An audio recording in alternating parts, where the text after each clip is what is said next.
Président, Messieurs les ministres, chers collègues, tout juste entré dans la commission des finances, j'entends un air déjà trop connu.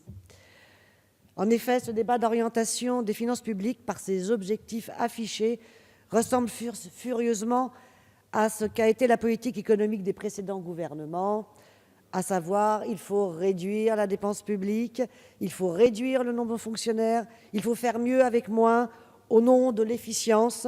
Voilà la rengaine de cette dernière décennie. Les conséquences sont connues, recours à toujours plus de contractuels dans la fonction publique au risque d'une précarisation croissante, nouvelle coupe dans les APL alors que le mal logement ronge la vie de nombreuses personnes, coupe aussi des aides sociales qui, sous couvert de simplification, seront réduites. À ce propos, sachez qu'une majorité de nos concitoyens, près de 60%, selon ELAB, estiment que ces aides sont justes. Et plus d'un quart des Français pensent qu'elles sont même très clairement insuffisantes. Quant aux aides relatives à la vieillesse et à la retraite, le consensus est d'ailleurs écrasant. Plus de 80% des Français les estiment insuffisantes, ce qui dénote bien nos défaillances sur ce point en matière de solidarité nationale. Mais avant d'entrer dans le vif du sujet, je me permettrai une incise. Le flou qui entoure ces annonces, les louvoiements incessants de la communication gouvernementale jusqu'au sein même de la commission, relevés jusqu'au sein même de la commission des finances et tout à l'heure par Éric Woerth. Donc pour un débat qui concerne l'orientation, je trouve que nous marchons en plein brouillard. En effet, le gouvernement se réserve un obscur privilège, dévoiler ses réformes, ces transformations de l'action publique, selon le vocable en vigueur, au fur et à mesure, suivant sa disponibilité et sa volonté, pour reprendre les propos du Premier ministre.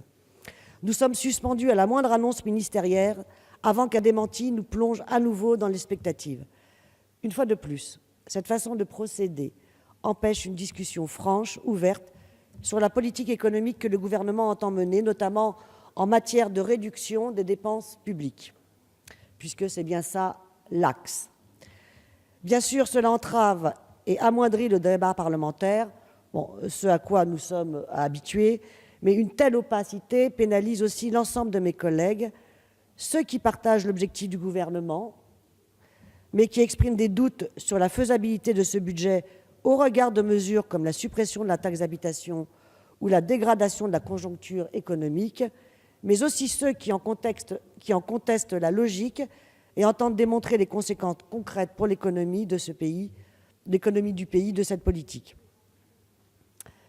Cependant, si les détails restent obscurs, je reconnais à ce gouvernement une certaine constance dans sa démarche, suivre docilement les injonctions de la Commission européenne, avec pour boussole la sacro-sainte règle des 3%. Je ne reviendrai pas sur le caractère arbitraire de ce chiffre. Je ne développerai pas non plus sur la subordination de la fixation de notre budget, une prérogative essentielle de l'État, à une instance extérieure et non démocratique. Mais lorsque M. Joël Giraud expliquait hier que notre débat doit être replacé dans le contexte de l'engagement européen de la France, je suis en droit de faire remarquer à nouveau que cet engagement n'est pas celui des Français, du moins depuis 2005, et le refus de la Constitution européenne qui contenait ce néolibéralisme délétère. Ceci dit, ce qui m'intéresse ici, c'est ce que signifie cette cage de fer budgétaire pour la vie de la nation. Car selon votre logique, l'équilibre budgétaire ne passe pas par la remise en question de la baisse des cotisations patronales, par la lutte effective contre l'évasion fiscale ou par la suppression des cadeaux de toutes sortes aux puissants qui grèvent les recettes de l'État. Non, pour votre gouvernement, cet équilibre passe obligatoirement par la réduction de la dépense publique. Ça devient un objectif en soi.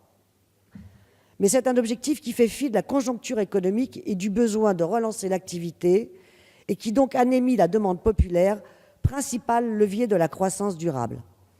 Car supprimer entre 50 000 et 70 000 fonctionnaires dans ce pays, ce sera demain des services publics défaillants, des missions essentielles plus ou moins bien assurées.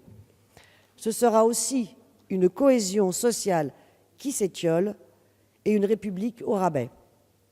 Permettez-moi d'illustrer mon propos par un exemple, celui des fonctionnaires de la Direction générale des finances.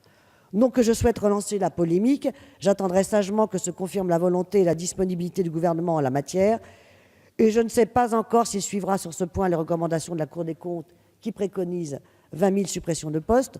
En revanche, ce que je puis dire, c'est que depuis 2002, 38 000 postes ont d'ores et déjà été supprimés.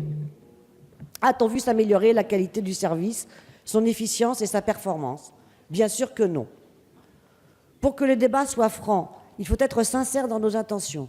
Ce gouvernement n'entend nullement améliorer ou moderniser l'action publique, mais il répond d'abord et avant tout à des objectifs d'austérité. En fonction de ces objectifs, il définit le seuil qu'il estime acceptable pour engager des coupes sombres. Des coupes suffisantes pour réduire la hausse des dépenses, mais sans aller trop loin, car il sait bien que notre État est déjà amoindri et atone et qu'on ne peut lui enlever un seul euro sans conséquences graves. Merci, Madame la députée.